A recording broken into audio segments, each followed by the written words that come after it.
Now let's cover child CPR. A few things we should be thinking about when we're talking about child CPR. The guidelines help us understand the child range is between year 1 and their first signs of puberty. There is this age, it's like 14, but you know, there's a lot of ambiguity between when does a child become an adult and when is an adult the size of a child. I personally like to go by the size of the patient. And in this case, he is clearly somewhere between the ages of 1 and 12, which is well within our safety range of a child, and we're going to use that as our guideline for doing CPR. Secondly, when we do the depth of the compression on a child, it's 1/3 the depth of the chest. So just something to keep in mind here as we're doing CPR for the child. Now in this situation, we had a player on the soccer field and they suddenly collapsed. We don't know why. And so we're going to assess them, but we also need to think about, were they electrocuted? Did they step on a bare wire? Was there a snake? I mean, who knows? We're just going to look for anything. So ensure scene is safe. My gloves are on, my CPR shield is available, so now I'm safe to rescue. Now we're also going to be talking about what the first step is. Hand on the forehead to remind me not to move their head or neck excessively as I tap on the collarbone. Hey buddy, are you all right? Are you okay? This player does not respond.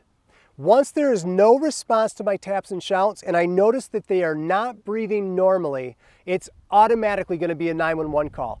You in the plaid shirt, go call 911 and come back. I might need your help. And if you can find an AED, bring an AED with you. If I don't have anybody to go call 911 or get an AED, I'm going to dial 911 on my cell phone and I'm going to put it on speakerphone so that dispatchers can help coach me through this scene. Now we get right into our action. I'm going to place, in this case, for the size of the patient, 1 palm of 1 hand. If this was a large child or at the upper end of the child becoming an adult, we would treat them as an adult with 2-hand CPR. But this child is adequate with 1. I'm going to place the palm of my hand on the center of his chest, on the lower third of his sternum between the breasts.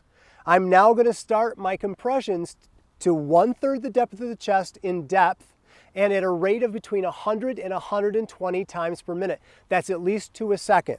Here we go.